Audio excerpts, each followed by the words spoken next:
Okay, we're live. Hello, welcome to Cinema Savvy, and welcome back to a brand new movie review. Today, we'll be giving our review on Pirates of the Caribbean, Dead Men Tell No Tales, directed by Joachim Reining, I think he's called, and Espen Sandberg. This is the fifth installment in the Pirates of the Caribbean franchise, 6 years after the previous one, I believe, on Stranger Tides. Me and you, George, we've been doing reviews all week of the previous installments. You can find links to those in the description. Tayte, you didn't join us for those, so no, I did not. Before we get into it, I guess if you just want to sum up your thoughts on the entire franchise up until this point. Yeah, I might as well. So I really enjoyed the first Pirates film. I'm a massive fan of it. The second Pirates film I enjoyed too. Maybe not as much as the first one. The first one is still my favorite. The third one I thought was okay. It's one of those films where you enjoy it as a kid at the time, and then you grow up and you watch it again and you go, wow, this film has so many flaws. So kind of like Space Jam. Yeah. But I prefer Space Jam. The fourth one, I wouldn't mind burning with fire. Just getting a DVD or a Blu-ray and just setting it alight, because it is absolute trash, the fourth one. I don't see much which is redeemable from that film. And then we moved on to this film, which you'll obviously hear my thoughts on in a bit. Absolutely. So, George, I think me and you were we hyped for this one? I think yes, we were more. Let's be honest, we both were. You rang me straight after you saw it. This is true. Yeah, no, I mean, this doesn't happen with any films, does it? Usually we save it until we get back on Facebook. We talk about it before we do the review, or if we just wait for review. This one, I kind of had to get your immediate thoughts on. It's because Pirates is so much tied to our childhood, I think it was, and it's back again. I think it still would have been much better if we hadn't have had a fourth one, and this one had have been the first one after 10 years. I think that would have been insane. The fact that we've got many returning cast members back, it felt, this one more than anyone, it felt like that push to try and get it back and recapture the magic of the first three. And whether it did or not, I think we do differ on opinion on how much we do like this film. But tell me what was going through your head when you saw trailers for this things and sort of the day you went to see it initially. Trailers. Right. If I cast my mind back, the first teaser trailer was of Captain Salazar annihilating the British Navy with his crew and meeting Will Turner's son. I loved that trailer when that was released. I thought it was a bit darker. It felt more like the originals did. The originals, I mean the original trilogy. Forget the fourth film. The second trailer, I think, was the Super Bowl one. I didn't like it. However, they did an extended one, which I did like, because it gave not a bit more, but it made a bit more sense. And the other trailer, I just remembered I was already hooked for the film, but I watched it anyway. It was all right. The trailers were all all right. I wasn't hyped, and then let's be honest, it's when we started these reviews is when, okay, I'm revisiting this, and the hype was building and building. It got to Thursday morning. I was at the first screening that my cinema did. I was with one of my friends who we used to always watch the films together. Like when we were younger, like whenever we had like a sort of like FIFA day, we'd always watch a Pirates of the Caribbean film really randomly.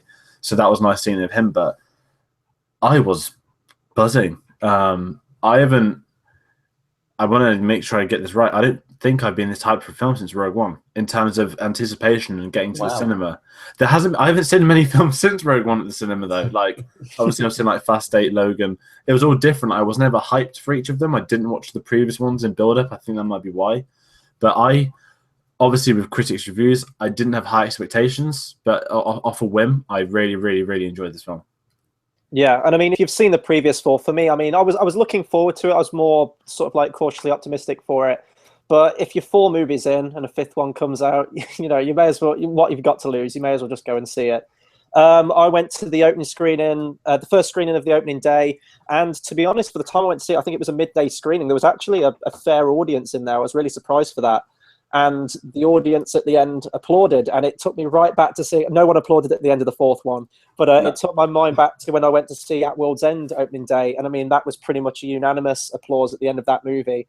So I don't know. It still seems like there is an audience for these, even though critics would have you believe that audiences are dwindling, audiences numbers are dwindling. I still think it has the potential to come back strong. Whether it will be ever as strong as it was when the first 3 movies comes out, that's besides the point. But before we get into it, we should let you know that this is going to be a review in 2 halves. First half is going to be completely spoiler-free, so you don't have to worry about us giving anything away. When we get to spoilers, we will let you know when we get to that, because there's a lot of things that we don't want to give away.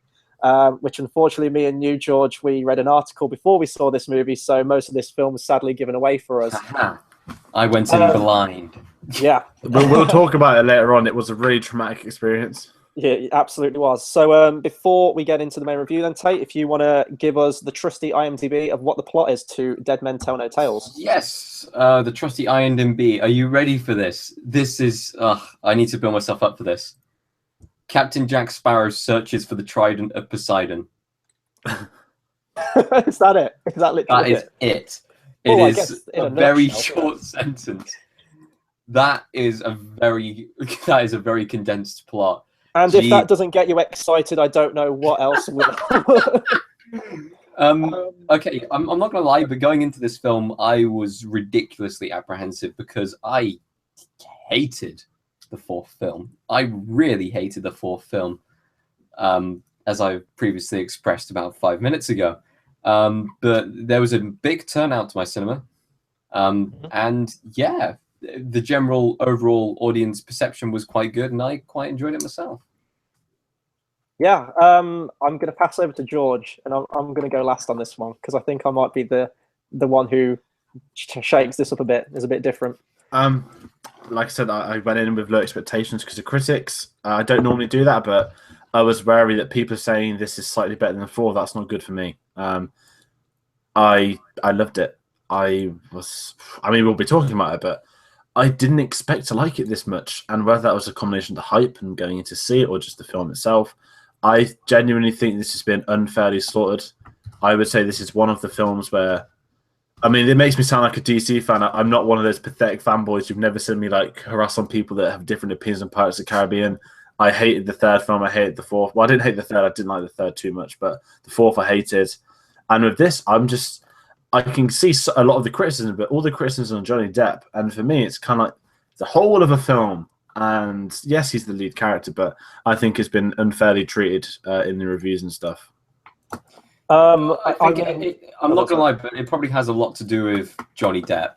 Oh, yeah, of course it does. Being the face of the franchise and being a washed-up actor at this point. I think it was in our Alice in Wonderland review. We quite liked the new Alice in Wonderland film, but we thought that Johnny Depp's performance was so lazy it brought everyone else down. And when you've got an actor who's meant to be the lead role and he's a big name, he'll draw in crowds even if he puts on a really bad performance. If you have that kind of actor and that kind of thing happens, then you can't, it's just going to ruin the film for you. Well, the thing is, I think at this stage, and I think even fans of the franchise will agree with this, the whole Jack Sparrow shtick is just so old at this point, and it felt the most tired it's ever been in this fifth one. Well, here's the thing, like, it's called Pirates of the Caribbean. Does it have to always be about Jack Sparrow? I would say at this stage, he has to be in there in some respect, because him, Barbosa, and Gibbs are like the main three that have been in all of these movies, and they're really carrying the franchise on their shoulders. And I don't know, I do think you have to have the Jack Sparrow character there. But if we think back to like 2003 when the first one came out, his performance in that was Academy Award nominated. It was new. No one had really seen a character play a pirate or just you know, an actor play a character like that before.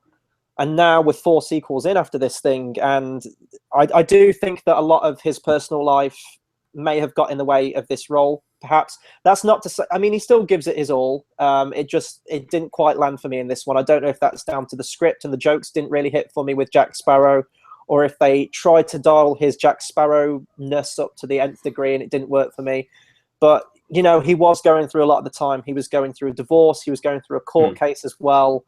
That had to have had a knock-on effect with his enthusiasm. I don't know all the details in it. I don't want to give false information away, but I heard that he was drinking as well at the time. Yeah. In the first trailer, it was quite a dark trailer, if I remember.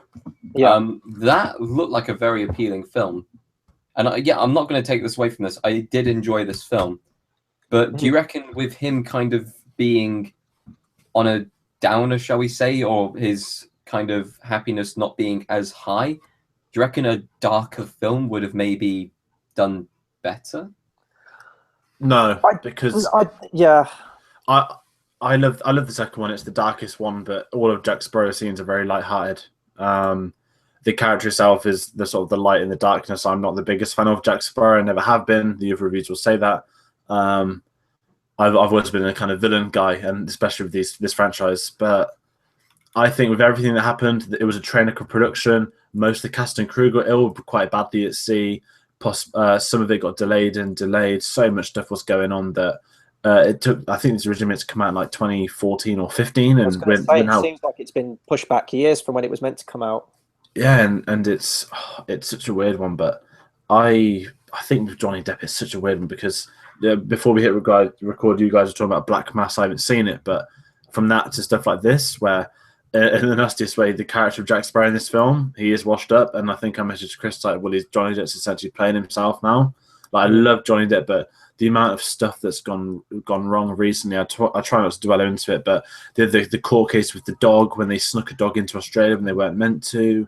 He went go-karting between like filming and broke his wrist and delayed production with that, and so much stuff was going wrong that you kind of got to wonder, does he just need a bit of a break, sort himself out and come back, or I don't know. Well, we talked about this in, I think it was our Curse of the Black Pearl, the influence that the role of Jack Sparrow had on him as an actor, the fact that he'd worked with Tim Burton before on stuff like Edward Scissorhands, for example, but after that, the amount of like colourful clown characters he played, not just in Tim Burton films, but other films as well. And I think it has got to the point now where audiences are genuinely burnt out on him, unless he comes out with another role where he gave it his all with his acting, which was Black Mass, where he was fantastic. He disappeared into that role. It is what it is. I do think this is the weakest we've ever seen the Jack Sparrow character, but I think there's a lot of, I think the best things in this movie are all the things like whether it's supporting characters, for example, or the villain, which we'll talk about a bit later. But we've got another new character in this film. Kind of, we have seen his character in some respect before, but Henry Turner, the son of Will Turner. This guy was so bland to me, which I guess makes sense if he's meant to be playing Will Turner's son in the apple doesn't fall far from the tree in this family. I didn't find him as irritating, for example, as the knockoff Will Turner character we had in On Stranger Tides with it was On Stranger Tides, was it? Was it Philip? I always forget his name, the religious guy. He was just awful in that, didn't need to be in the movie at all. There is actually a point and a place for the character of Henry Turner in this film, which I liked. His quest was very personal to him, which I guess mirrors the first movie as well, how Will Turner is kind of the one that instigates the entire mission, the entire quest in that first one. But in terms of the performance, I didn't really get much from him. He's kind of a one-note, very weak, very bland character throughout the majority of this movie, in all honesty. I didn't mind him. I will go to say that I've said I'll talk about this a lot later, but I've always liked Orlando Bloom as Will Turner. He's not the best character in the world, but I always like the on-screen story with him and his dad. With this, I like the fact they connected back. He was searching for his dad. He's got sort of the pre-credit scene of that. We obviously had the actual story taking place, searching for Jack Sparrow, and I didn't mind him. I thought he had decent enough chemistry with most of the cast. It definitely wasn't anything like Philip and the Mermaid from On Stranger Tides. This felt quite genuine, and I didn't mind it. Like the apple does fall far. The apple quote. I've forgotten it. Jesus Christ, my head's scrambled. He is a lot like Will. He looks like Will. He suited playing Will Turner's son. Yeah, and he's got some of the same characteristics, which I like. It's really cool that he starts off in the Navy rather than some like pathetic swordsman sailboy. But what they do with him in the opening scenes, I really did enjoy. Mm-hmm. I think he was an okay character. He wasn't a massive acting talent, but then again, you don't really need it. This felt more like an ensemble cast film. There was loads of different characters that had loads of different agendas, and all of those agendas obviously collided. Some areas it worked out for each other, some areas it didn't, and therefore you'd have conflict. And that's what made the film good. It's not like one character having a big story, amazing acting. It's having 6 or 7 putting on passable performances, but combined, it makes an entertaining product. And I think that's really what helped this film, personally for me, because he's a wide-eyed character. He hasn't seen much of the world. He is now dedicating his life to finding his dad and trying to lift the curse that has been put upon him. So obviously he knows the history of Jack Sparrow. He's obviously been told the tales, probably by Elizabeth Swann. So as that kind of character who's going in and not expecting Jack Sparrow to be like he is, but then taking it as it comes and just kind of rolling with the punches, it works. The one character for me that didn't work in this film at all, and I don't know if I'm going to disagree with both of you or just take on this one, is the character of Kareena Smith. And I completely disagree with you on that one. yeah, Same here. we're going to be fighting it out on this one then. It's very spoilery though. We've got to talk about that a lot more in spoilers. Yeah, just in case. Yeah, no, absolutely. I thought she was ungodly awful in this film, beginning to end. I couldn't stand her character. I couldn't stand the way she played it. And I mean, her character, Kareena, very much reminds me of Serena, the mermaid from the previous one. And to be honest, I pretty much like the characters about the same. There was really nothing to her performance. Every time she was on screen, I wish she'd go away and we could get back to anyone else, even if it was Jack Sparrow. I didn't care. They had one motif with her character, especially in like the first half hour of this movie. You could almost play a drinking game every time she talks about, people are accusing of a witch, or she's an astronomer, she's this, she's that, and they just keep repeating that trait over and over again throughout the majority of the characters throughout all this movie. I really couldn't stand it. Every time she was on screen, I just wanted to move on and advance the plot in some way.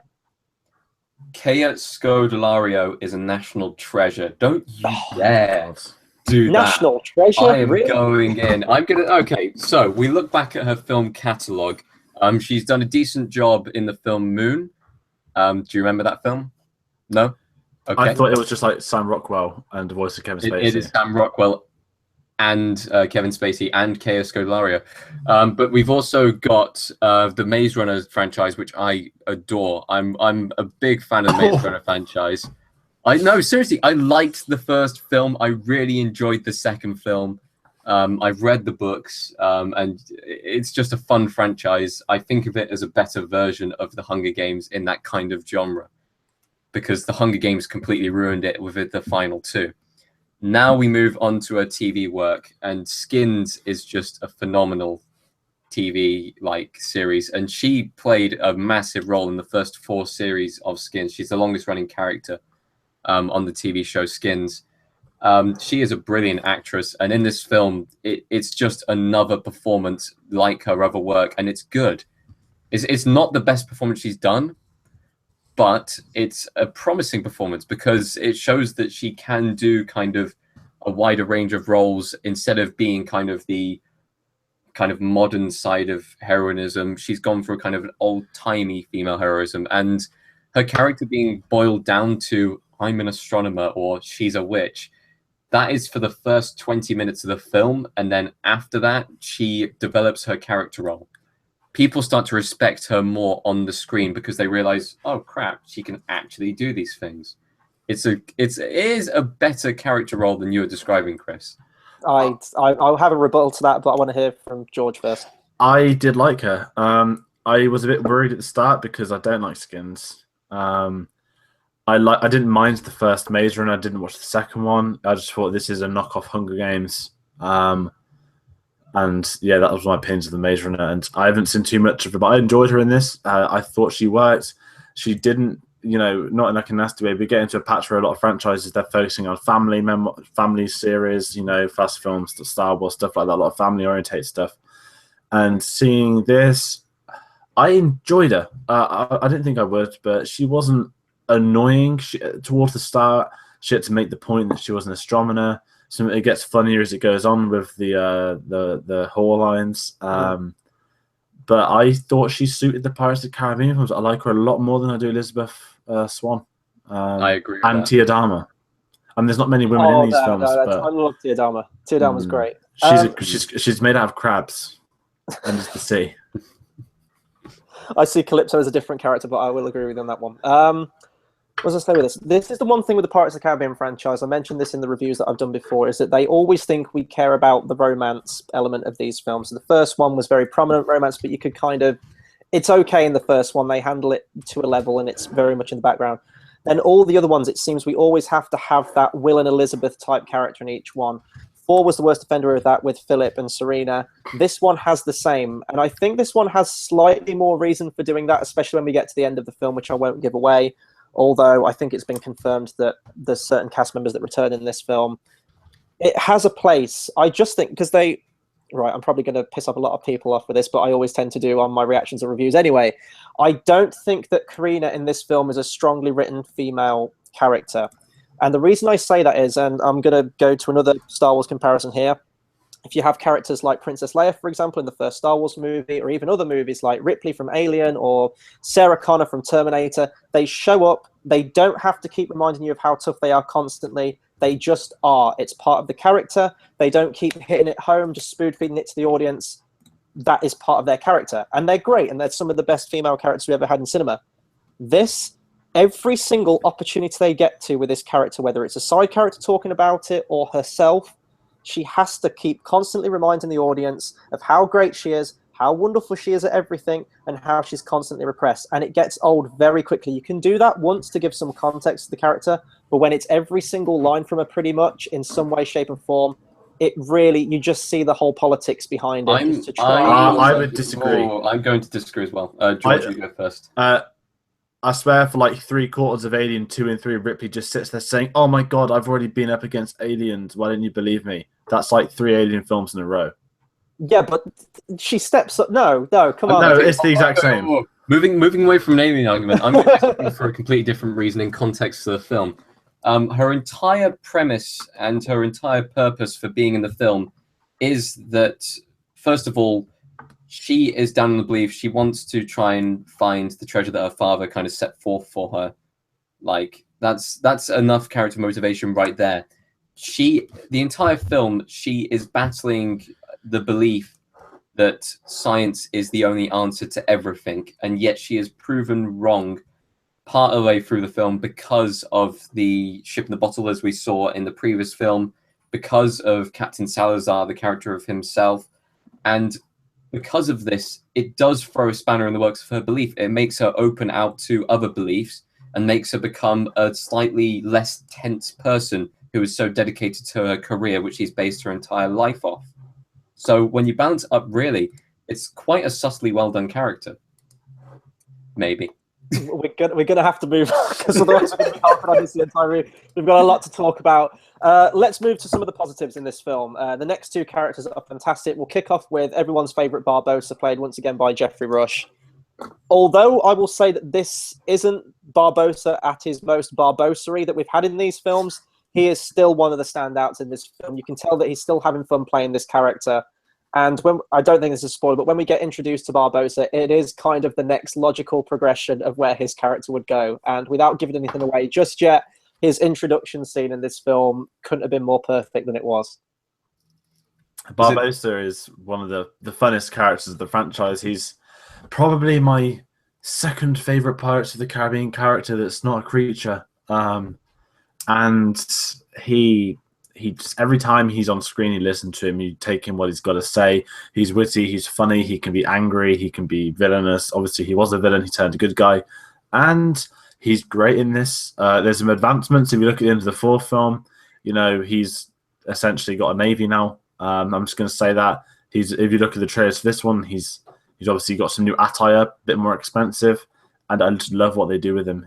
He's wonderful. And he gets a bit of a personal tale, which I enjoy with it as well. It's nice to see him doing stuff other than be the sort of sidekick that you know is going to turn on Jack and become captain instead of him. And he still has that quality from like the first movie where, although he was the straight up antagonist in that film, he still had that kind of, he towed the line between the two. And there's definitely some actions that Barbosa has in this film that you could still chalk up to that sort of like grey morality that he has. Yeah. Let's get on to our new villain with this one, Captain Salazar, played by Javier Bardem. No. Pilots. We saw him in the trailer. We loved him in the trailer. What did you guys think of him when you got to see him in the final film? Loved him. Brilliant. Yeah, completely agree. See, I liked Ian McShane in the last movie, but George, we talked about this. There was so much potential of what you could do with Blackbeard, and they kind of didn't, they didn't pay it off in any way. Salazar is a great addition to this franchise. Don't get me wrong, he doesn't compare to the likes of Barbosa or Davy Jones, but he is solid. I like the look of him. There are some moments in the film where the effect shots might be a little bit ropey on him, but in terms of the actual design, they've pretty much nailed the just concept designs for all of the villains in this franchise, and this one's no exception. I like his ship. I like his crew. And he has a compelling backstory in this one. The previous one with like Blackbeard, it was just that prophecy nonsense, which just convoluted the film. This is just a simple premise for the character. You understand what he wants to achieve. You understand why he wants to attain what he's setting out to. and he's just great. He's not, I think they could have devoted more scenes to him had this been a slightly longer film. Although I don't, to be honest, I think 2 hours 10 minutes was like the perfect running time. But I think you could have maybe given him a few more scenes. But you see it in the trailer. He gets this entire flashback sequence, which is one of the best scenes in the entire movie. It's so refreshing to see a villain that's not a pirate, because the previous 4 villains have all been pirates. And yes, we've kind of had military villains. We do get a military villain in this in Faramir from Lord of the Rings. I'll just say that. But this guy, I mean, yes, he's a kind of ghost. He's a, the dead man tells no tales. That's, he's a ghost. But there's something about him where we get the backstory, but even before that, this guy's not messing about. It's very clear he wants revenge. We're not calling him by the awful UK title of Salazar's Revenge. This is dead man tell no tales. But I love the effects. We'll talk about the crew later, but he's villainous. I mean, this isn't a spoiler as such, but he's not afraid to kill people. I think that's one way of putting it. In all these films, I said last time, Blackbeard, the only thing we see him do is like burn to death a cook on a longboat. Davy Jones. He's a madman. Lord Beckett, absolute hero. Barbosa, hero. And for this one, you've got to be doing some bad things. And this guy is pretty bad. He has a ship that opens up like a rib cage and crushes you. That's in trailers. There's a Lego of it. Who wouldn't want to build that Lego? He suited this franchise so well. Yeah. I feel like Ian McShane, so much potential and so wasted. Yeah. Like that probably pissed me off maybe second most over the mermaids in the 4th film. It's what we spoke about. Yeah. With this film, they took Javier Bardem and they perfectly used him. I don't think they could have picked anyone else to play that kind of character of like the Spanish sea captain that has gone proper bad. And yeah, there's nothing really else I can say other than he was a brilliant villain. He really was. One thing I will say is that me and you, George, we were, because in terms of how he looks visually, we knew it looked familiar to another character in another film, and we were trying to place it. And we think we got it with that it looks like what Voldemort looks like when he turns to like ash or paper at the end of Deathly Hallows Part 2.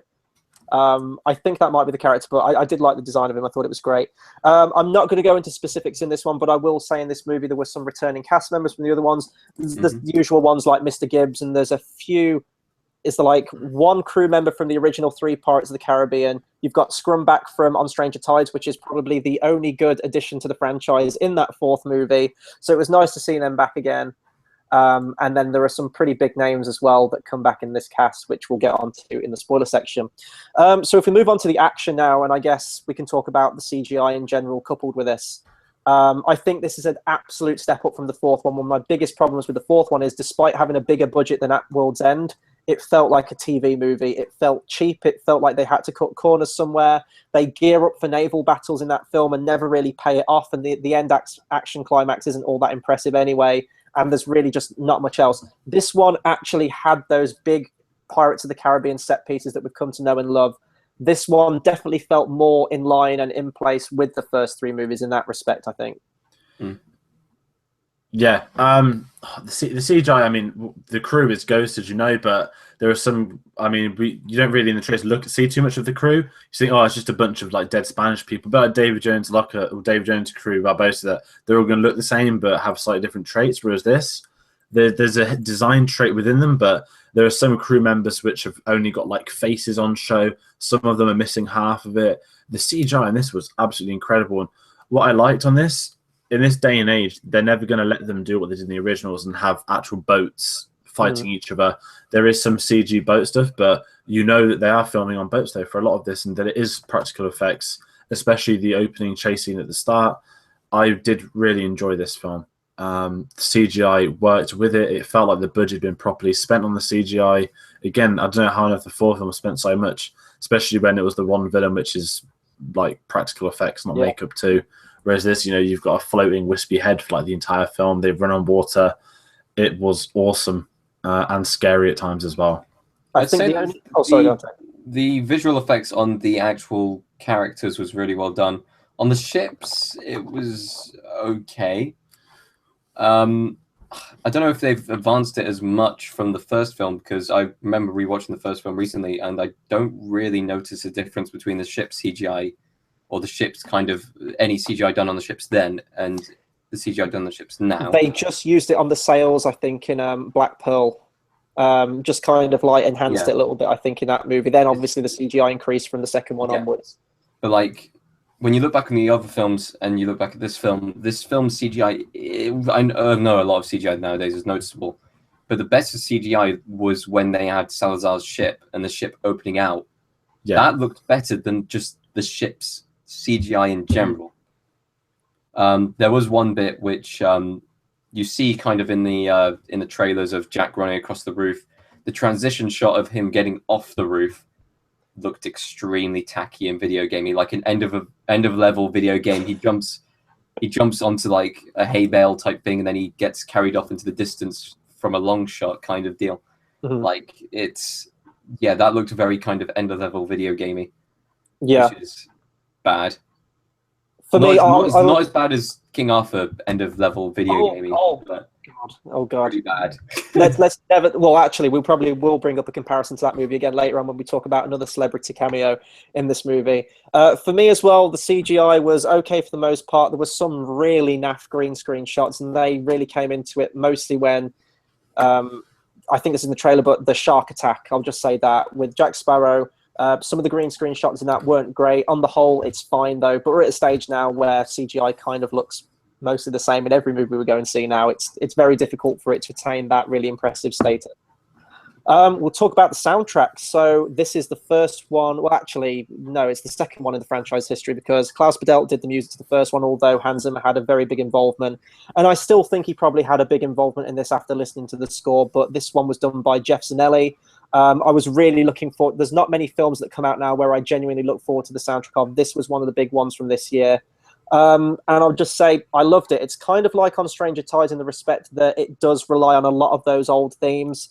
There's a few new themes thrown in this, but nothing major. But I think it may have just been nostalgia for me. There's one song in particular, which I guess I can't talk about. It might be a spoiler in itself if you're familiar with that song. But it was just great to hear the Pirates of the Caribbean theme again, hear some of these songs from the previous soundtracks that I know and love. And, you know, it did carry with it that emotion and that nostalgia from seeing At World's End in 2007. So I love the soundtrack. I'll definitely be picking this one up. Yeah, it was definitely not better than the 4-film soundtrack. I can't remember such a recurring theme of Salazar. There was some stuff that they did, but as a soundtrack as a whole, it worked. There's some memorable themes. It sounds like a Pirates of the Caribbean film. They nailed the sort of the soundtrack tone as such, I guess you could say. Yeah. But and I think Zanelli was actually a student of Zimmer, wasn't he, or one of his proteges? I wouldn't be surprised. I mean, with Zimmer, he's been doing his tour for what, a year and a half, and the only film, I know he's done Boss Baby, but this and Dunkirk, the only films he's stopped the tour. Well, no, sorry, not this, sorry, Dunkirk and Boss Baby. I don't know how on earth he did Boss Baby, but Dunkirk, he stopped his tour for a few months to score that, and you know, you could tell that maybe if he wasn't touring, he probably would have done the soundtrack. But with a lot of Zimmer projects, he gets his boys, his crew in to do the stuff he doesn't want to. Junker Excel was one of his proteges. He did the Batman half of Justice League, and he's taken over. He's one of those musicians where he's got people in the right spots, and I guarantee he had an input in choosing the composer for the 5th one. Yeah. I'm just baffled that he did the score to Boss Baby. Okay. He's done animated films before, but I don't know what the major draw for Boss Baby was. Fat paycheck for that. No, to be honest, the music to me just blended in like any other Pirates film. It didn't sound. I'm not as big on this Pirates of the Caribbean soundtrack, so I wasn't really able to distinguish it between the previous themes that well.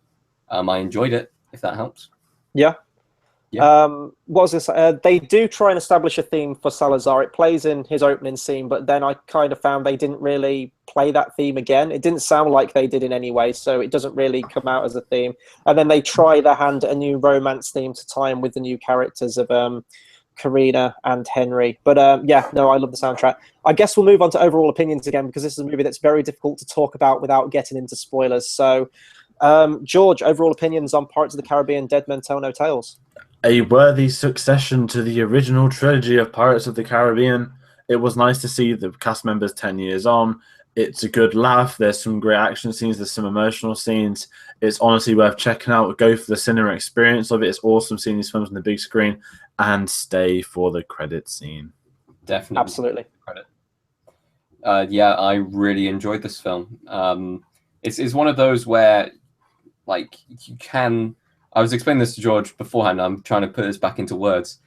There are some films where you know that they're not like an amazing, phenomenal, brilliant film, but you can still enjoy it. You can turn off your brain and you can just take in the experience and just watch and have fun. Mm-hmm. This fits into that category of films. Like, I can see that there is a few flaws to this film, loads of flaws to this film. It's not as good as the first few films, but it is still an enjoyable film to watch. So yeah, go watch it, and definitely stay for the end credit scene.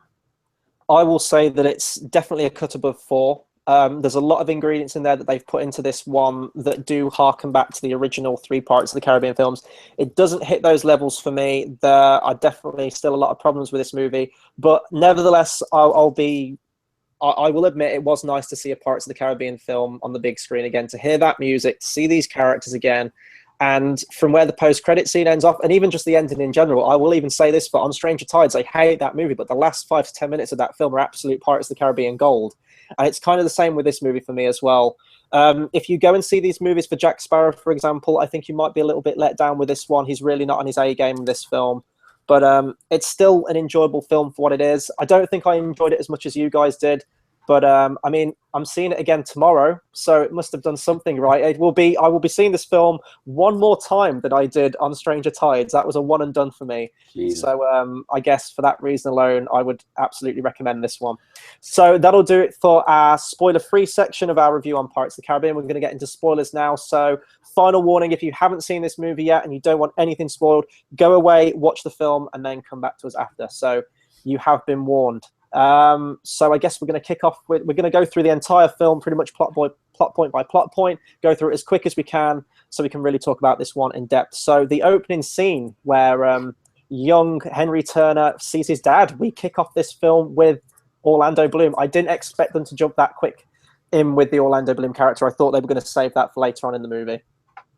I enjoyed the scene. I was trying to work out what's happening, and then obviously he goes, and I was like, wait a minute. I was like, he's going to land on the Dutchman, he is. And I didn't mind it. It was cool seeing the Dutchman. It popped out of the water, not as cool as it did in the first films. There wasn't a beautiful church organ score to go with it coming out, but it worked. Yeah. I liked the whole I want to free from your curse. It's a good way to tie into the original characters. I thought that was the strength of the Will Son's character, especially with the Poseidon stuff. And I'm not going to say that's myth because this isn't about the original two, original trilogy, but I love Dead Man's Chest so much. David Jones through all of it. A part of me was a bit broken inside that you didn't see anyone else than Orlando Bloom. I completely understand why you don't see anyone else. It's not their film. They've had their films. But just when you hear noises, it's like, just you're going to wake the other crew members. As they're like, wake them and show them. But I was going to say, there should have been some on deck, like, especially when the ship rises up, there should have been people on deck. Even if they'd have just gave us Bootstrap Bill, like, he would have fit completely in place with this. I mean, he could have lived with Will Turner Elizabeth, I guess. He could have been like the curmudgeonly old father-in-law to the family. Sat in the corner. Yeah, like, it'd be like Father Catherine Ted. Barnacles again. Just be like, drink, feck, just in the corner. Tate, we should say though, you kind of missed like the first 5 to 10 minutes of this movie, right? Yeah. Sadly, I had to pick up my friend from the train station before going to go seeing the screening, and there was delays on the train. So we got in and we missed the first 5 minutes. So when we actually came in, it was Salazar going into the cell. I have no idea what happened before that point, so you guys are going to have to do a very good job of describing it. And he does the title drop line, did men tell no tales, and then said, tell this to Sparrow, and then he walks off, and then it's just like, dead men tell no. No, it isn't. It's Salazar's revenge.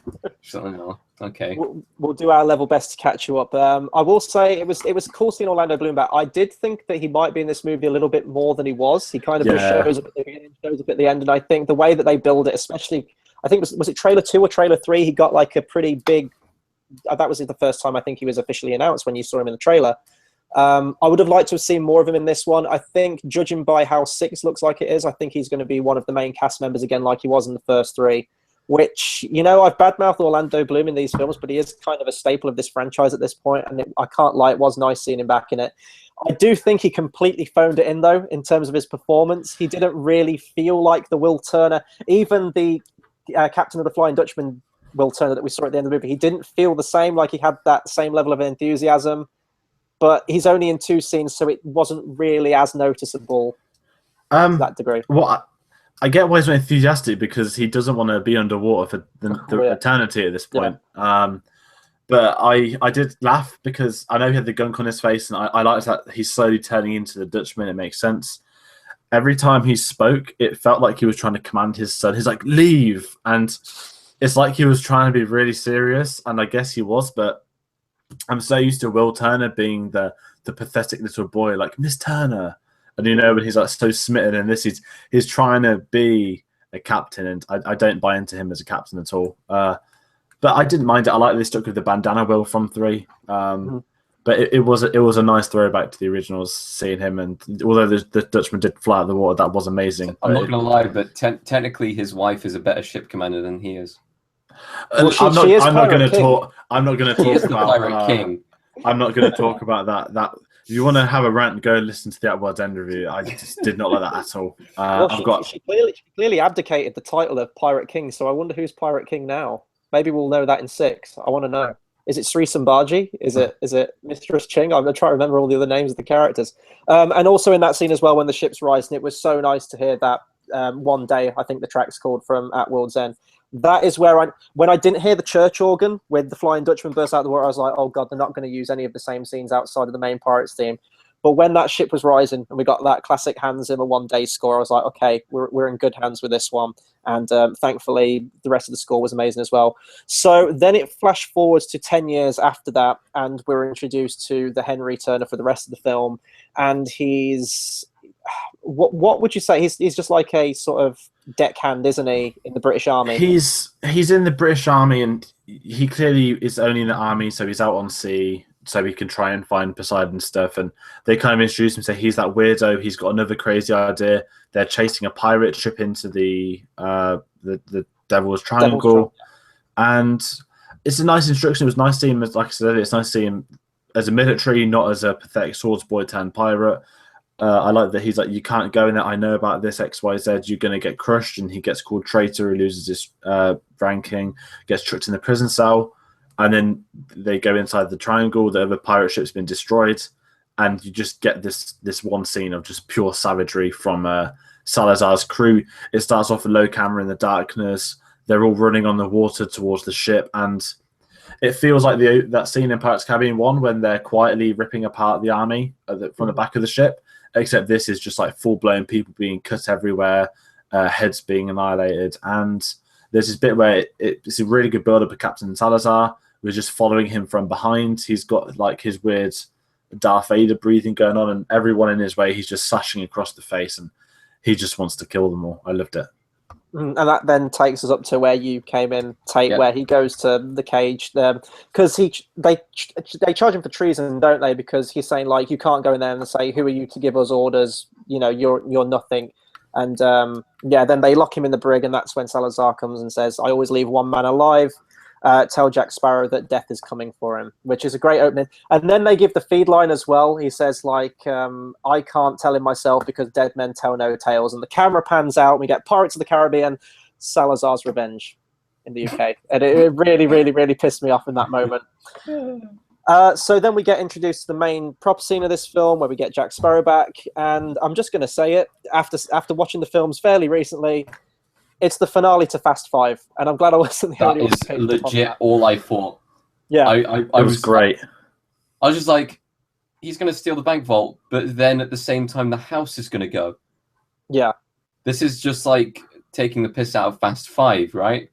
I loved it. Before we get to that, the build-up of the safe, I thought it was going to be the very boring, traditional, they open the safe and it's empty. And instead, we got drunk Jack, which I did laugh out loud at. I thought that was jokes. Sleeping with the martial officer's wife. Beautiful. Exactly. I thought they were funny. Normally, I wouldn't laugh at that kind of thing, but it just. What was the rating of this film? Because like 12. Yeah. There was a lot of PG-13 stuff. for America. There was a lot of stuff in this film which kids will just not understand. That's fine. They'll grow up. These guys were pirates. They don't talk with a nice tone. But it was the chase when the horse is running against the wall. Just calls them a horologist. It will happen. I just thought it was jokes. When the safes against the walls that it's going to eventually rip through. I didn't expect them to have the house go away with it. It was like Fast Five. I thought it was hilarious. Like I said, I'm not the biggest fan of Jack Sparrow, but I actually didn't mind the drunk walking on top. I thought that was one of the only good scenes he was in, and I know I'm going to be the only one that's got that opinion on that, but I really liked the opening scene. It was nice to see some of the original cast returning. We had Gibbs, we had Scrumback, we had I'd forgotten his name, the little one. Marty. Marty, and we got introduced to some new characters who are the kind of core crew, and it was just a nice reintroductory scene. That scene felt more Pirates of the Caribbean than the entirety of the fourth film did. Yeah, I'm not going to lie, that did. The fourth film had nothing kind of adventurous in it, and everything else was just complete and utter bullshit. So when you look at like the opening scene to this film, and I wasn't overly like convinced by the scene. I did think that parts of it were quite lazy. The character introductions of just reintroducing the characters. Jack was a great reintroduction. Everyone else was meh. But it still felt like Pirates of the Caribbean. And it felt more like Pirates of the Caribbean than the fourth film, like George said. I hated this opening scene. I'm sorry, guys. I couldn't stand this scene. Now, I know that this franchise has been very over the top before. If you look at things like the Up is Down sequence, of course, and there's been many other examples as well. But I'm sorry, I just couldn't get over the fact that 8 horses were able to pull a 1-ton safe and a house round corners, and it's not, the horses wouldn't budge. It would not move, and I just couldn't shake that the entire thing. I like you, George. I know you think the London sequence from the fourth movie went on a bit too long. This was exactly the same as me. It got really video game. It got too over the top for me. Even in the context of Pirates of the Caribbean. The other ones you can kind of chalk it up to like magic and mysticism. This was just they wanted to steal a safe, and there were other ways you could do it without having to drag the entire house through the street. I'm sorry, guys, I couldn't stand it. It was too much.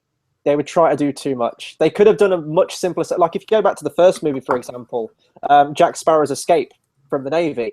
That is still one of the best action sequences in Pirates of the Caribbean history, and it's so simple because you could believe that he could do that. He gets a little bit hokey when he's like swinging round, but it's still, they use a lot of real stuff. This just got, I couldn't stand this scene. And as soon as you're introduced to Jack Sparrow, like it did feel like immediately off the bat he was tired of playing the character. So, and the lines as well, it didn't seem to have that quality. I do like the setup though of him waking up in the safe with the marshal's wife. That was hilarious. That's classic Jack Sparrow, but everything around it, and the bit as well where they all take aim and fire at him and he just kind of drops to the ground. They all just like shoot at his height that he was. Why don't they just aim the guns at the ground? A firing squad would aim for the body, not the legs. That's the one thing. Not the legs, but I mean when he drops to the ground, he's just lying on the ground. He's unmoving. They could literally just aim their guns down and shoot at him on the ground. But I loved it. It was just fun. It was stupid fun. It was like a fast film. It's exactly like a fast. I mean, it was Fast and Furious, just 400 years. Fast and Furious. Was it Fast and Furious Salazar's Revenge, or is it Fast and Furious Dead Men Tell No Tales? It was Fast Pirates 5, Fast 5. It's meant to be. Have we said everything we can on that scene? Yeah. So we're introduced to the character of Kareena. I've said my piece on that character. Chris, you will be quiet. We're moving on. Now we can kind of get into it. I loved the whole witch angle because back then, if there was a clever person, they were called a witch. And for anyone that doesn't know, like back then, if they accused them of being a witch, they would basically put them in a water tube until they drown. And if they survived, they'd say, "You're a witch," and then they'd kill her. So it was quite nice to see, not like a history angle, but that slight bit of realism that there was an intelligent person and they they're against that. And that was funny. And it Is tied in. this the first truly intelligent person in the Pirates franchise? No, there are many Barbosa? intelligent people. Barbosa, Davy Jones, Overly intelligent, like Davy Jones, the Kraken. He wasn't smart enough to know that Davy Jones was leading him to his doom, though, was he? Sadly, He was just following orders.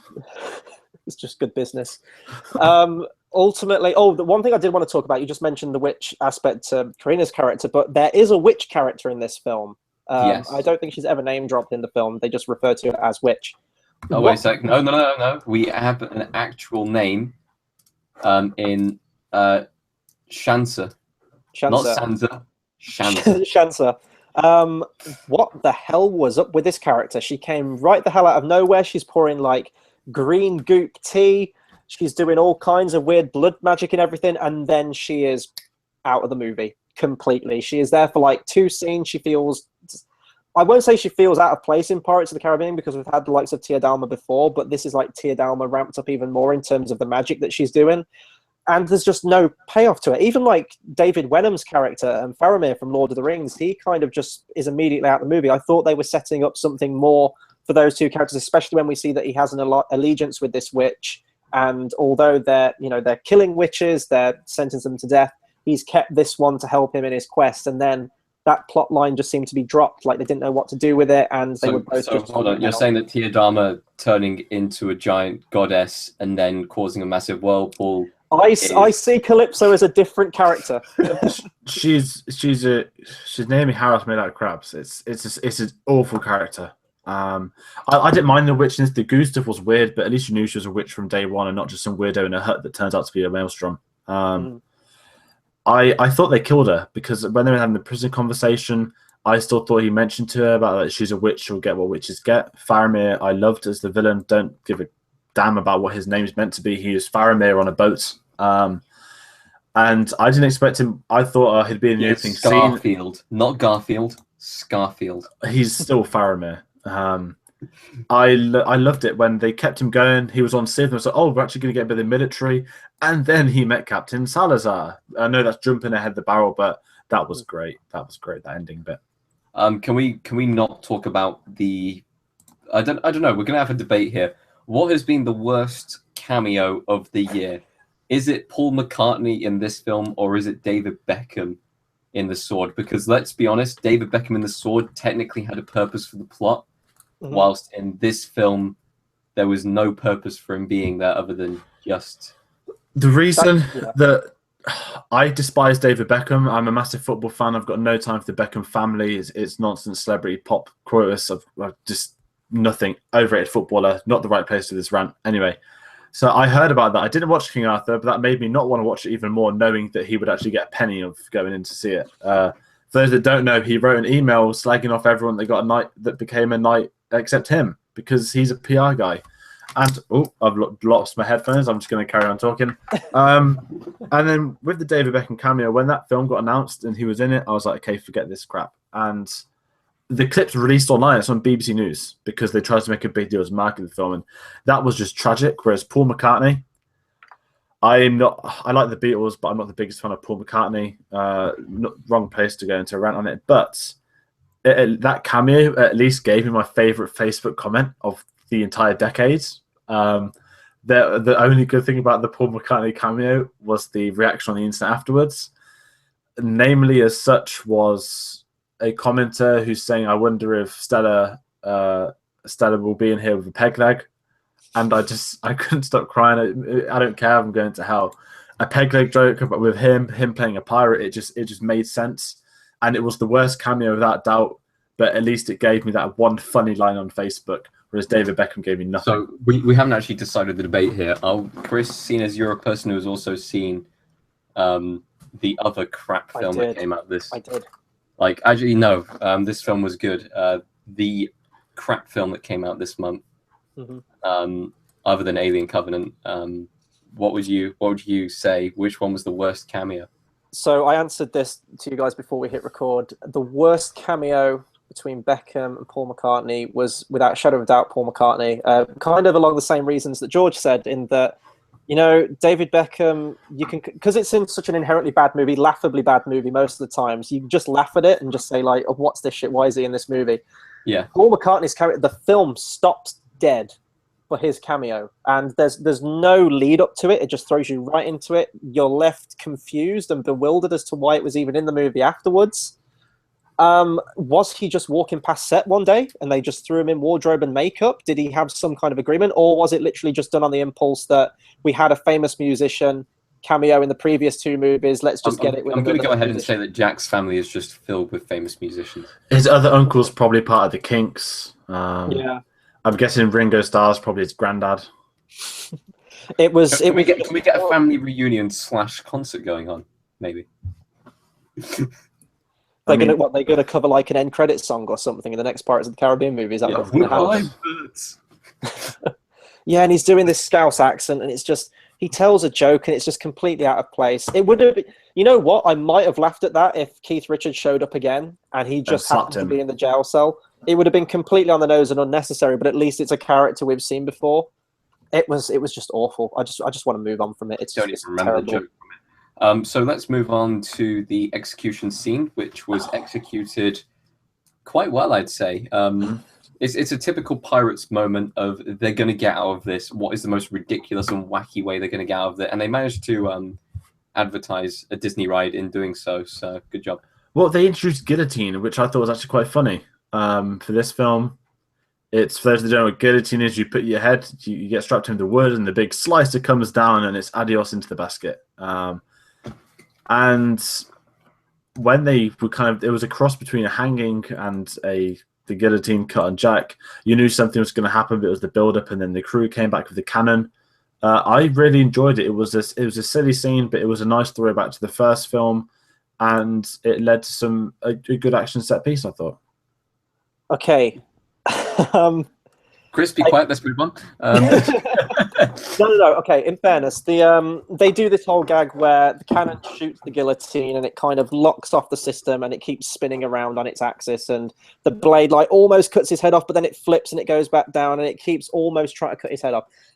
It's completely ridiculous and massively CGI, but you can kind of chuckle or laugh at it the first time.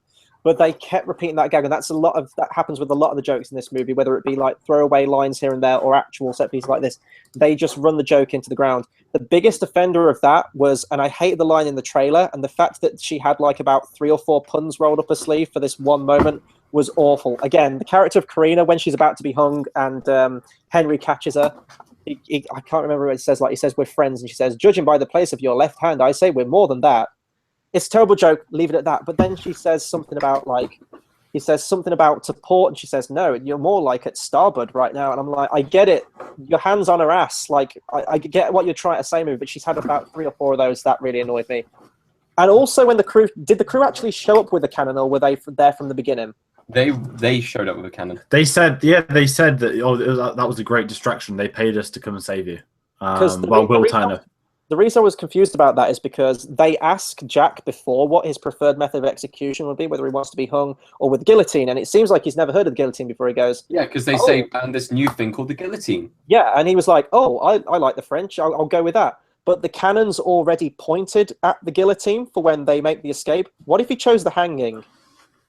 It was a diversion. The reason Wilson came in was to literally give up time for them to come in with the cannon to do some stuff, because they kind of said it. But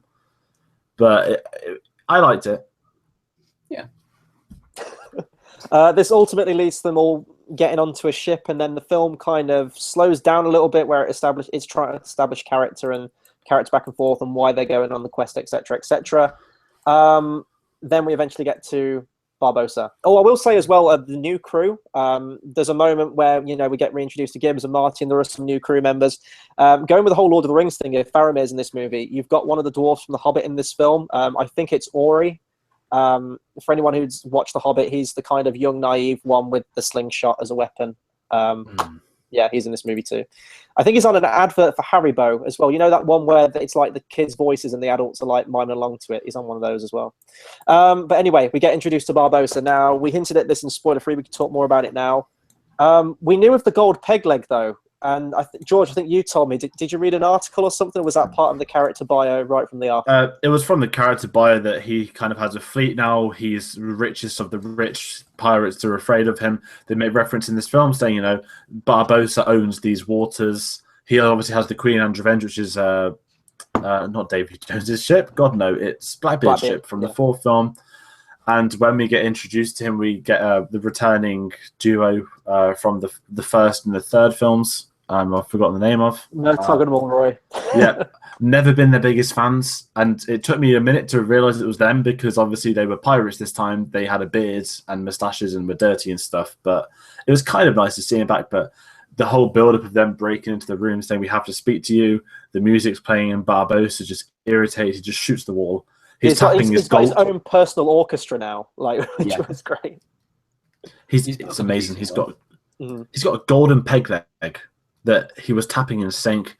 He was eating Turkish delights, not apples. That shows how far he has moved on. In the last film, we saw him eating an apple with a knife and fork, and he was just military. And now he's like the god of the seas. He has Turkish delights. It was brilliant. Do you think he still has a rum bottle attached to that golden peg leg? He'd probably got the most expensive red wine. Yeah, it'd be champagne, yeah. Tayte, what did you think to Barbosa? I liked him in this film. And his introduction, it's very grandiose. It's very kind of standoutish. It's meant to kind of shout, I'm rich now. And yeah, it works out. I feel like him acting with minor characters isn't as good as him acting with the major characters. And I don't know if I would have wanted him to maybe do a bit more with his own crew, because his crew obviously fear him, but we all know he's a good captain who kind of, with all of the crews he has had, he's always had a good relationship with them. So, like, I don't know, like, he's better at interacting with main characters than he is with side characters. So I thought his introduction was okay.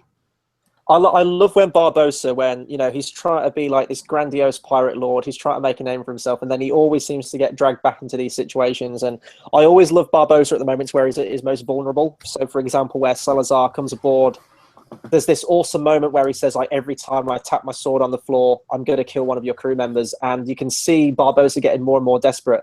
But it's always in those moments where he comes up with a bargain or a way to get into the head of the villain character. Or there's a moment when he says, like, right, it's sunrise, you still haven't found him, I'm going to kill you. And he says, like, well, actually, and he'll find like a loophole in the argument to get his way out of it. That's the Barbosa I love. So I love, although he's trying to be like this foppish, very rich, very wealthy, affluent character, he always has to kind of find a way to go back to his roots, how we saw him in like the first movie, for example.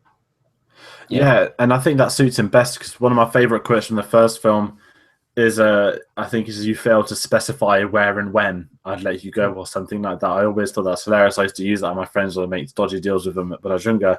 And in this, it's so how desperate he is. He's the king. He's the king of the ocean, but he's so scared. The second he hears about Salazar, he is afraid, and he's hearing about his ships getting destroyed. He just wants to keep his wealth, and he makes the deal with him, but you do see when Salazar says, you've got 3 seconds, I'm going to start killing people. He thinks he's going to bluff him, but no, he taps straight away. Another person dies. And when he eventually gets the deal to come aboard his ship, you just see Salazar tap the sword like 5 or 6 times on the floor, and just everyone's dying. It's a good way to introduce the villain. It makes him stand out. You've got a main character that's afraid of him already. And I loved Barbosa meeting with him. I always say it's a shame Barbosa never got to interact with Davy Jones properly, but Barbosa and Salazar, they did work together, and that's where we did learn the backstory of Salazar. Yeah, we'll talk about that backstory scene actually now. It's probably my favorite scene in the movie. I loved it. When I saw the trailer, I actually thought that moment was going to open the film. I thought they were going to open with Salazar's backstory. And I don't know if that was the original intention. How it's placed in the movie, it does feel a bit awkward, because it does he does stop to give you this exposition with the backstory. I think that would have been cool to open the movie. Don't have a problem with the scene itself. The digitally de-aged Johnny Depp, I thought looked fantastic. It was a little bit strange when he opened his mouth and he had the regular Johnny Depp voice, though. But when we've seen how far this technology's come from, like, you look at whether they bring characters back, for example, or even like Robert Downey Jr. in Civil War, you could see the Uncanny Valley effect. But after seeing like Guardians of the Galaxy 2 with young Kurt Russell, which looked flawless, and now we've had young Johnny Depp, I can't wait to see where this technology is going to be in like 5 years' time, because it's getting to a scary degree now of what they can accomplish. And it's Disney that keeps doing it. Yeah. They've got themselves a Golden Boy. Obviously, they did it with Tron. I guess they just kept developing off that with young Jeff Bridges. But the backstory was great for Salazar, because we know he was a Spanish captain, but you know, when he says they killed my father, my grandfather, I want to do nothing in my life except kill pirates. And I just love seeing the Silent Mary just plowing through these ships. They've got like three flights of cannons, whereas most ships had like 1 or 2 max. He was just annihilating people left, right, and center. And it was really cool to get essentially the origin of Jack Sparrow, because we knew he'd be young in it, but we knew he was Captain Jack. But we never knew it was actually going to show him take the mantle of the ship, you know, do his stuff, get the nickname Sparrow because of how he was seen at the top of the ship, like a little bird or something, he says. But it was an awesome backstory, and it gives reasons to why you want the villain to kill him. Now, around the time of, I don't think it was on Stranger Tides, I think it was at World's End, there was a series of books that were released, like kids' books, that were prequel adventures of a young Jack Sparrow when he was getting into piracy and everything like that. I don't know the name of the author or the name of the books themselves. I've never known if they've been canon to the series or not, so I don't know if they fit in with this, but the name of the ship he was on, was it the Wicked Wench? That seemed really familiar to me, so I don't know if they've drawn from that. I could be completely wrong. The one factor in the flashback that I do question, though, and I'm going to have to go back and watch Dead Man's Chest again just to make sure, I could have sworn in that movie, Tia Dalma says that she was the one who gave him the compass in the first place, because it was, you know, it's kind of like essentially a magic compass. So it made sense that she would have devices like that, or, you know, strange, intriguing little items that she'd hand off to people. And I think she said that she supplied Jack Sparrow with the compass, but in this flashback, we find out that essentially when all the men of the ship respect Jack for getting them out of the situation and seeing the leadership quality he has, they all take an item from their possession and offer it as tribute. And one of the guys, well, when he's dying, passes on the compass to him. So I don't know. I'm going to have to double check that. I'm going to have to go back. Chris, in the actual film, basically, he is the captain and he is dying. And Jack, being, I'm assuming, the first mate of the ship, is given the compass as the dying thing, and he says, "You're captain now, get them out of this." Yeah. So slightly off topic, and then like when he finally saves the ship, that's when people offer up the tributes, the beads into the hair, the hat. Like even still though, like if they've established that Tia Dalma was the one that gave him the compass, I might be wrong on that. That's just when I watched it, I thought, I swear to God she mentioned that, but I'm going to have to go back and double check that, because it seems weird if they're gone out of continuity with their own films, but it's only a little point anyway. I guess we can move on to George's greatest fear now. Speaking of sharks, Jaws is currently on ITV1. Oh, this is perfect then. Oh, good. So George is tuning out to go and watch Jaws because he loves that film so dearly. I thought the scene was... I'd previously seen the scene as a... I think it was in the Alien... When I went to go see Alien Covenant, they showed that scene. Mm-hmm. So I knew exactly what I was getting in for, and I knew what I was expecting. CGI was... okay. It's you can see that it's improving. It isn't like top quality, the best, but it isn't the worst. It's just in the middle.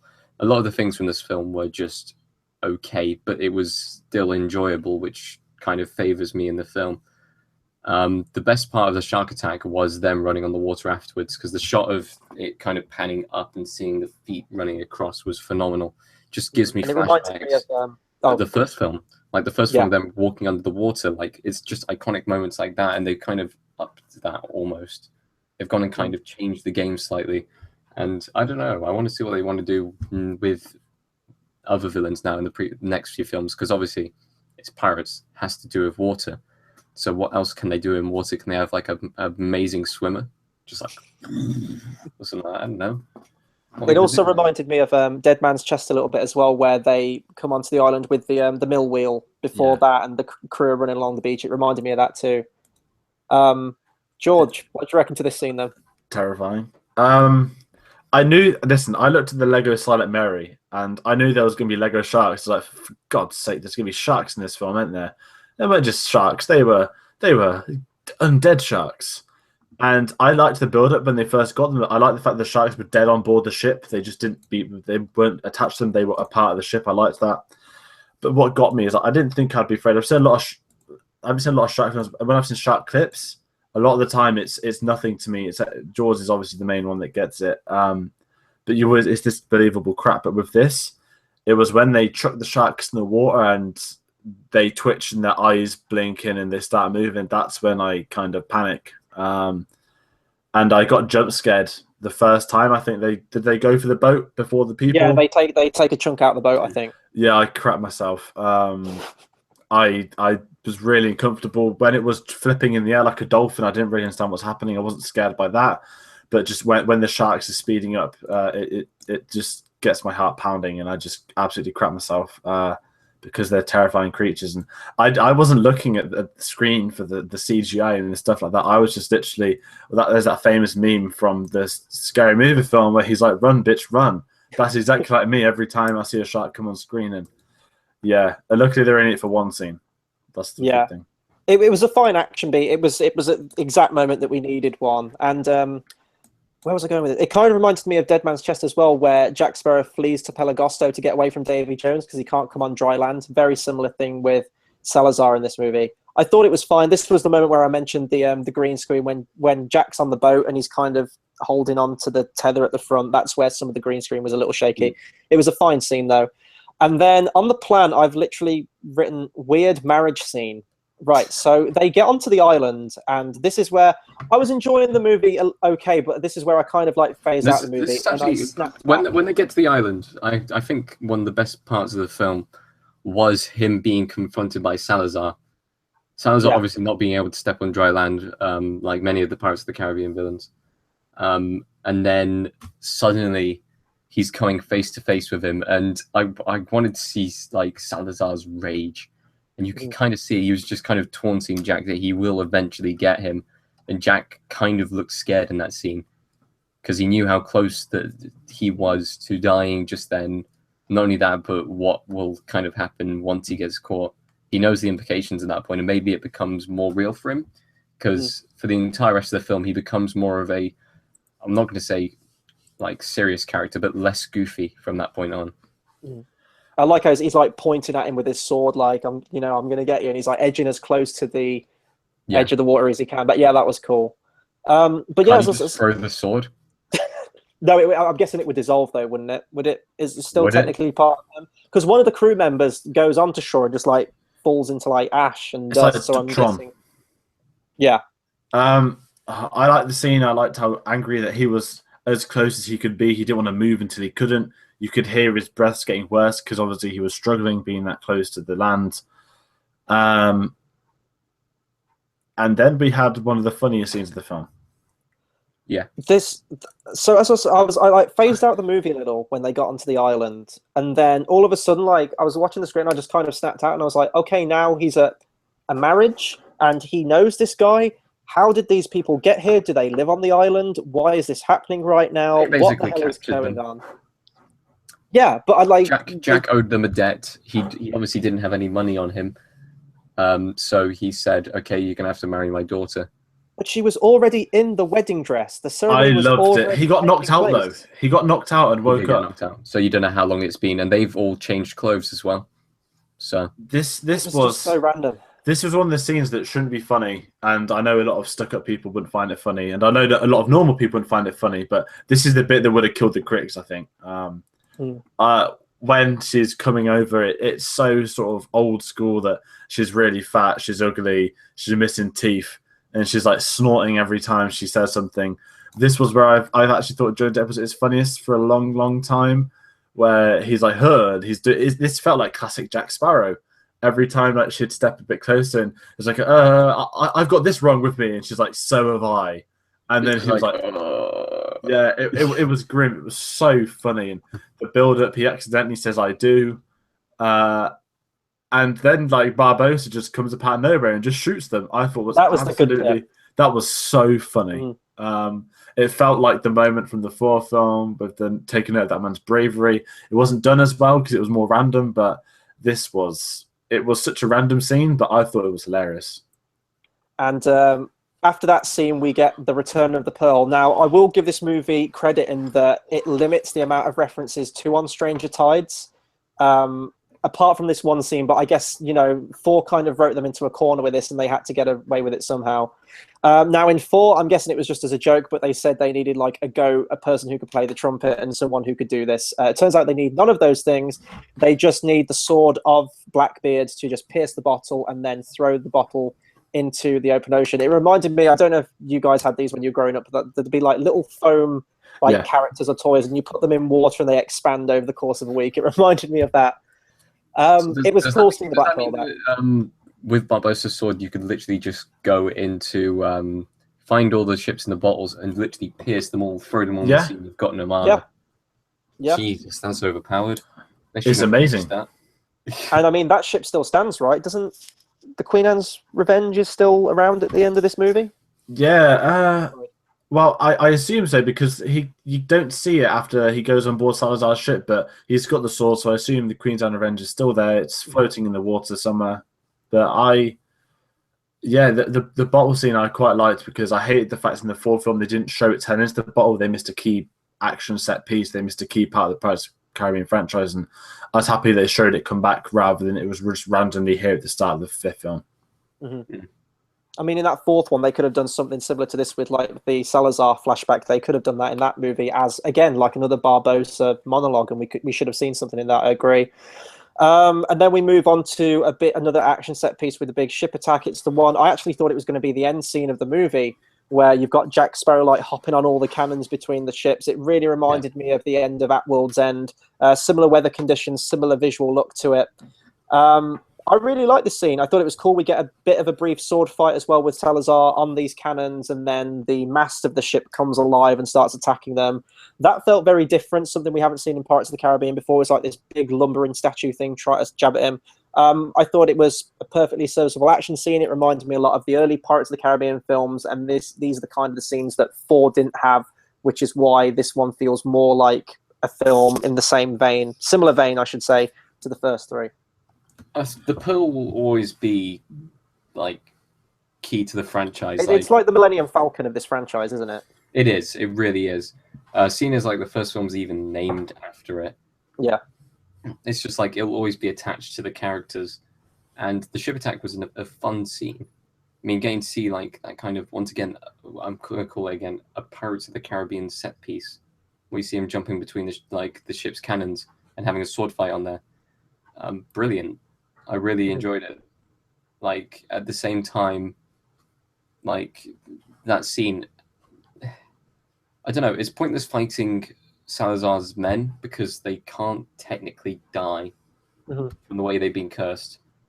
Like, and I feel like the fight should have been one and done there because that he would have been put in the place of surrender. I feel like Salazar's greed maybe should have been the main plot point. Like, Salazar's always had anger and anger and anger. He wants to kill Sparrow. He wants to kill all the pirates. But then if he controls the sea, he can take down every pirate ever, but he needs them alive for that. And I thought that would be his motivation from then on in, but they obviously didn't go with that. Yeah, it was a nice battle. It was nice to see the old school stuff. Again, 4 completely backtracked from anything like this. It was a nice sort of, not throwback, but it worked. We needed to see this. You should have a set piece of film. It's like a space battle in a Star Wars film or something like that. You need to have a pirate ship shooting at another pirate ship, having a crew fight another crew. It adds that extra bit of sort of piratey to the Pirates of the Caribbean films. And I like the way with this, I didn't expect it to come so early, I guess.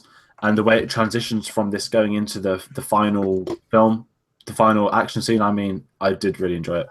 Yeah, and this moves on towards the end now, so they eventually get to the location of Poseidon's Trident, and I'll just say that how they made the island look in that it mirrored the stars, that was gorgeous to look at on the big screen. Pirates of the Caribbean's always been great in, like, even the Fountain of Youth, I did like that area they were in with the waterfall and everything. I thought that was really unique. But this one's just absolutely gorgeous, and I don't know if I'm seeing it in 3D tomorrow. I imagine it would be pretty good. Although it would probably be a lot darker, but in terms of like the actual final location as to where the Trident was, I absolutely loved how that looked visually. It was so unique to see, I mean, Poseidon for a start, the Trident, it's again a famous mythological sort of artifact. And I liked that being drawn within it, but when the sea kind of swiveled apart and you had this gap in the bump. I thought was really awesome. It felt like a Pirates of the Caribbean sort of finale, that odd world and all that stuff. The sea split at the side.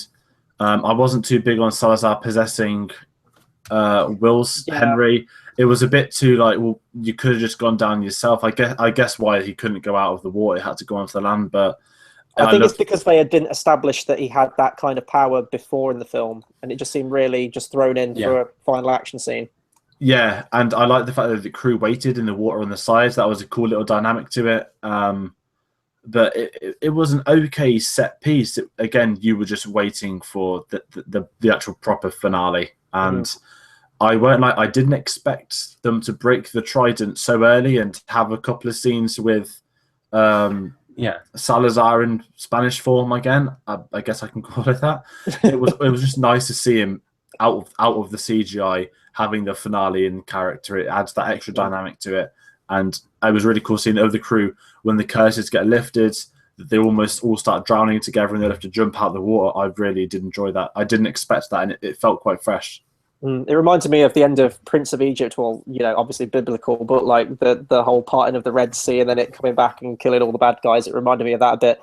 This is me really nitpicking though, but earlier in the film when Jack Sparrow's bluffing and he says that he's going to strap Henry to the bottom of the ship, and the barnacles would just absolutely shred his back like knives.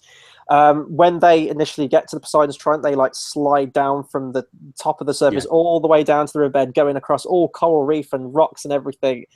That would absolutely annihilate you. You'd have a torn up, everything like that. I know that's a really small point and you don't care at that point in the film, but because they referred to it earlier, I guess I just did pick up on that. But no, I was surprised how easily they actually destroyed the Trident, because it was just a simple sword swing, cut it in half. The final fight was okay, although they do kind of nerf down Salazar in that moment, how he keeps swirling Jack Sparrow through the waves. He could have just easily held him under the water and just drowned him. He wants to kill him for so much time, and then he just does nothing. Yeah, then he has his permission to die after he's broken him physically.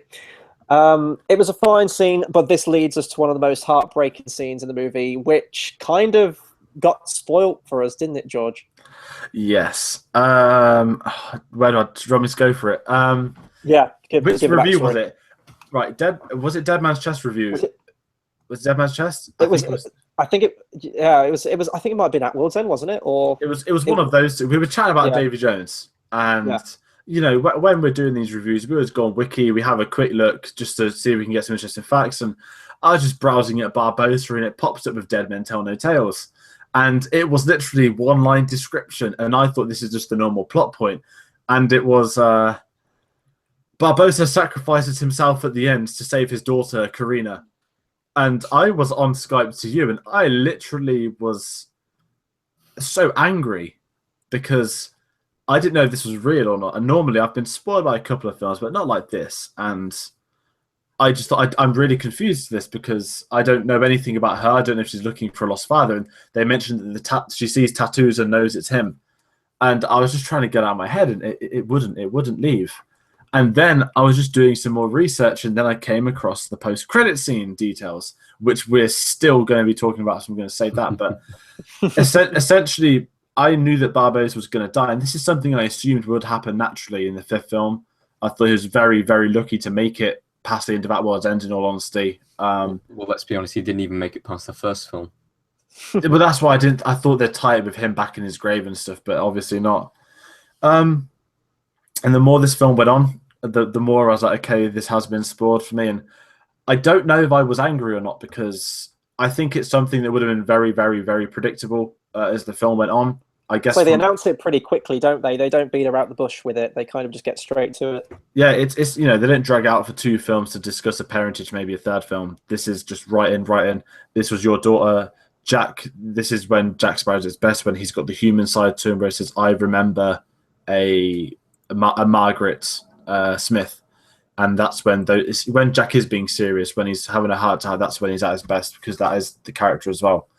And it's a really good scene of Barbosa. And he says, I just gave her this thinking that she'd get some money out of it. I didn't think she'd actually go ahead and get a life from it. And it was these touching moments where they introduce him by being obsessed with treasure. And ultimately, she says, what am I to you? And he goes, you are my treasure, and sacrifices himself. That was a very, very powerful moment. So sad to see Barbosa leave. He obviously took Salazar with him and the crew, but I didn't like. You said it before we hit record. I didn't like the Dumbledore death, dying in slow-mo, spinning around. I loved the sacrifice. I loved all of that. But just jump in the sea, I didn't like that. You want him to go out in a bit more of... I wanted him to go out with fashion. the Silent Mary, with the rib cage and all of that. I wanted him to go out with a proper bang. But I guess essentially he does, but I don't know. It was a very, very touching scene, but I just maybe... in my head, because I'd read what happened, I had a different view of what should have happened. You wanted him to steer that ship into it and do that classic Barbosa laugh as he just goes headlong into it. Yeah, cool. Captain goes down with the ship. Yeah. Makes sense. I think it makes sense that Barbosa dies in this one, especially what they did narratively with it. It was sad to see him go, and I'm thinking that now when the 6th one comes out, because we are so far into this franchise, will it have the same impact now that one of the 3 pillars holding up this franchise is essentially gone? Then when I think back to it, though, Dead Man's Chest is a very good film in the Pirates of the Caribbean franchise. Your favorite one, George, but he's only in like the last 2 minutes of that film, which ties into the third one, obviously. Like 10 seconds of that film. Yeah, and it's still a great film without that. And we'll be getting into a minute after we talk about the final Jack Sparrow. But we have another returning villain character who will probably make the 6th one incredibly watchable. So after this happens, we bring back 2 other characters from the previous franchise who were confirmed ages ago, but I didn't want to give it away and spoiler free in case people didn't know. It's a very touching reunion between Will and Elizabeth once the curse has been lifted on Will. Again, we don't see any bootstrap, and it's really weird seeing like a nice, pristine-looking Flying Dutchman. That was really strange. It's not touching. It's cheesy. I loved it. I cried. I don't care. This was. If anyone's seen our previous reviews, I shit all over the Will and Elizabeth. I hate the relationship. Like I said, I like Will, but that's because of the storyline with Bootstrap Bill Turner, not with him and Elizabeth. But there was just something really touching about the reunion. It's like 10 years, cheesy as hell with the hill, but I think it was the music kicking in. Yeah, it was the coming full circle once more. That was a very, very touching moment. And how I wish that we could have had to do something like that in the Star Wars 7 film. Maybe we'll get something in 8 with Luke and Leia, but it was honestly one of the best, strongest scenes of the film. And this was what made it feel like Pirates of the Caribbean. At the end of the day, this was the two of the lead characters reuniting. And I guess after all the hate, I guess I must buy into their relationship to some degree to have that reaction with it. But it was a beautiful scene. No, I will say they were probably paying Keira Knightley by the word, because does she say anything in this movie? Does she just say Will really quickly? That's it. It was nice seeing them back together. Everything you just said, George, I hate the relationship in all the other films. I've said that very vocally in all the other reviews I did. But it was that pang of nostalgia in me, and that song helped. And you could actually hear people in the audience as well. You could tell the people that have been with this franchise since the beginning, because you heard loads of R's crop up all over the cinema screening and people. And it was nice. I did like the music. And how that ended, where I think it's Jack Sparrow looking through the telescope, isn't it? Seeing all the family now reunited, walking off into the distance. I was thinking, great, we've put that storyline to bed now. We won't see Will Turner. We won't see Elizabeth Swann or Henry or Kareena from this film again. And now we can just get back down to brass tacks, Jack Sparrow, pirate crew on an adventure. And if we're going with people in the comments, Harvey, you've been waiting very patiently for us to get to this. Let's get to it right now. Post-credit scene of this movie. Oh my God. I was like a little child. For those that don't know, I'm a big fan of Davy Jones. I worship those green tentacles and that smoking pipe and how he plays the organ like no other. I would honestly pay for a remake of The Pianist with Bill Nighy as Davy Jones. And that credit scene, I won't lie, again, it got spoiled online. I literally just read an article. I said to Chris, I'd love to see Davy Jones back in a Pirates of the Caribbean film. I searched Davy Jones. I was literally looking at merchandise, like the Hot Toys stuff, and it popped up on news like Davy Jones in Pirates of the Caribbean 6. I was like, hey, it's from a website no one in the world's ever heard of. And I just clicked on it. It's like, the post-credit scene for Pirate 6 is Will having a nightmare And Davy Jones is in the room and he wakes up and it's over. And I was with Chris on Skype again. I said, mate, I was like, look at this piece of shit. I was like, why are they lying? It's ridiculous. Yeah, it's so ridiculous. Never going to happen. I Googled it and not a single website, not a single review, not a single thing at all mentioned Davy Jones. No one even mentioned the credit scene. And then on the day, I was like, I'm going to stay for the credit scene. There's always one in Pirates. And it came true. And I was buzzing. Just the shadow of the tentacles sort of whipping about.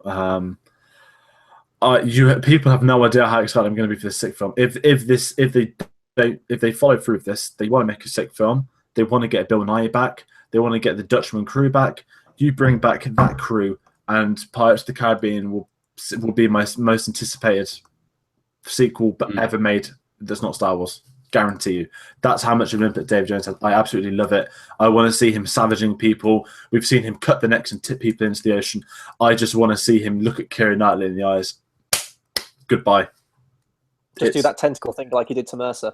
Yes, that'd be brilliant to see with the giraffe neck. I wonder if they'll get down that far, but have him obliterate a couple of people. Let's have this man back, and at least they've kept the tentacles. That's the most important thing.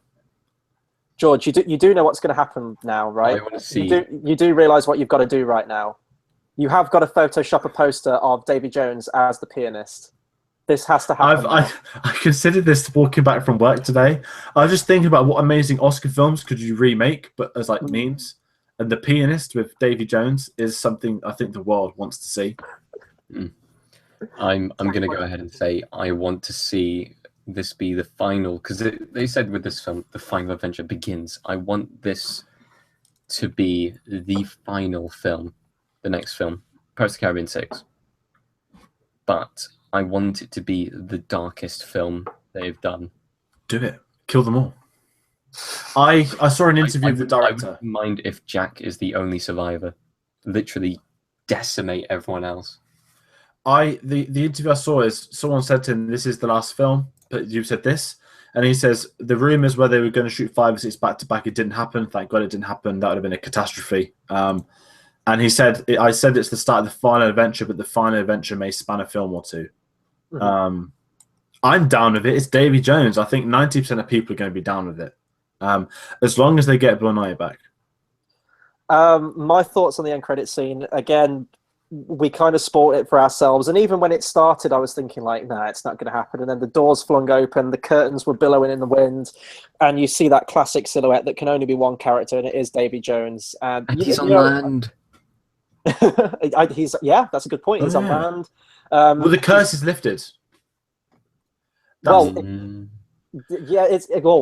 part of the curse is, but this is where I'm really confused with it. I love the end credit scene, and it's got me immensely hyped for Pirates of the Caribbean 6 now, should they follow through with it in Davy Jones' return.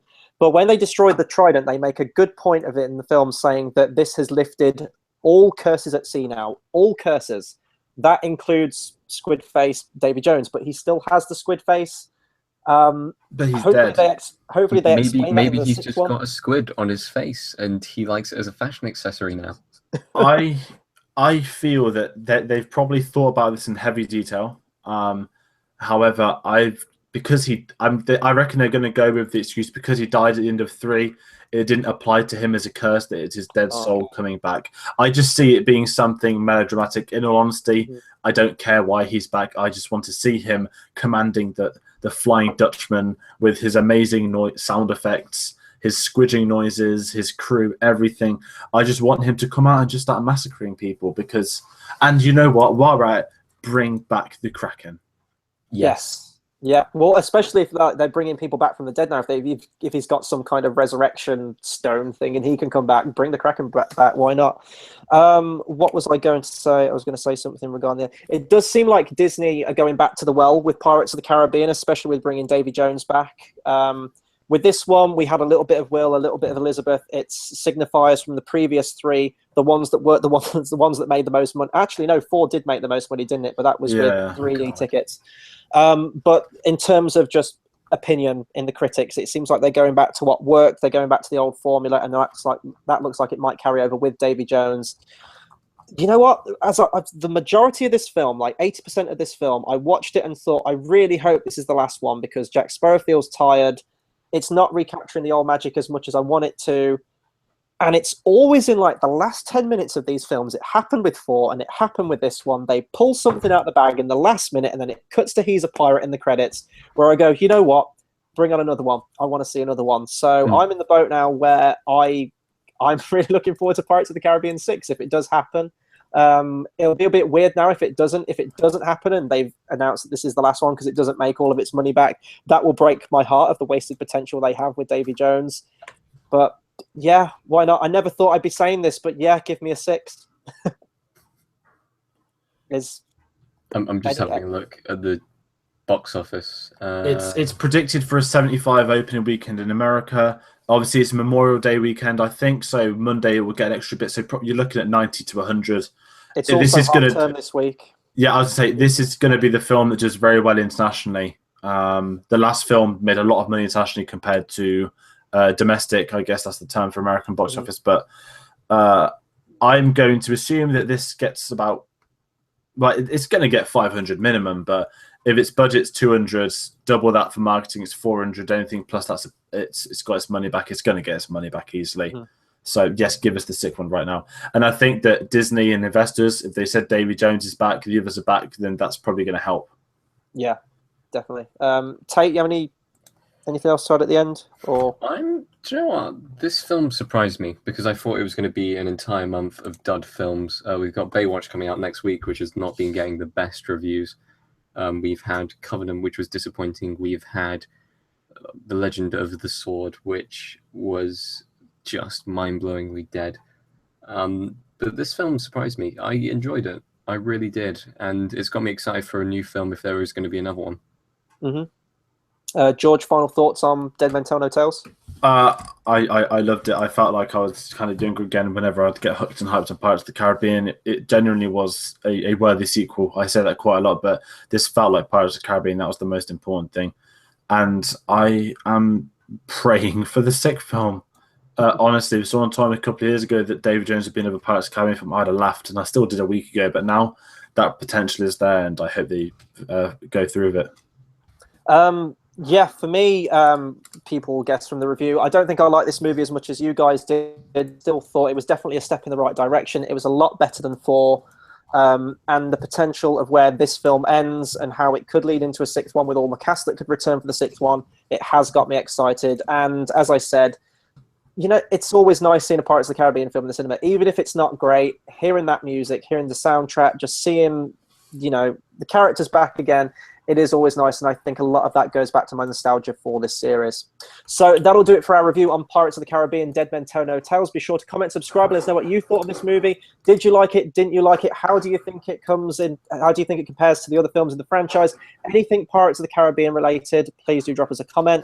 In terms of what's coming up on the channel, we'll have many more movie reviews coming out. I believe our big review for next week will be Wonder Woman, which is going to be a very interesting one, depending on what that's going to turn out like. There'll be more trailer reactions for me as and when trailers come out. George, do you want to talk about your upcoming Rockathon episode? Yes. For those that don't know, I'm doing a new series where I watch and review every single film Dwayne "The Rock" Johnson's ever appeared in. It's every fortnight on a Tuesday. This Tuesday, I'm reviewing Doom, the video game adaptation from 2005, a film I haven't actually seen. I'm going to be watching it tomorrow and getting the review out on Tuesday, so stick through with that. It's going to be a fun ride and just try and tweet The Rock. I was at a convention yesterday. I kind of met him in cardboard form, and it was glorious. It was almost as glorious as it will be when we do meet in real life. There's many more new shows coming to the channel as well. There's another episode of The Best Picture coming out soon, so please do hit that subscribe button. Also hit the bell icon at the side, so you get a notification every time we upload something new. That'll do it for us tonight, and until the next video, we'll see you guys next time. Thanks for watching.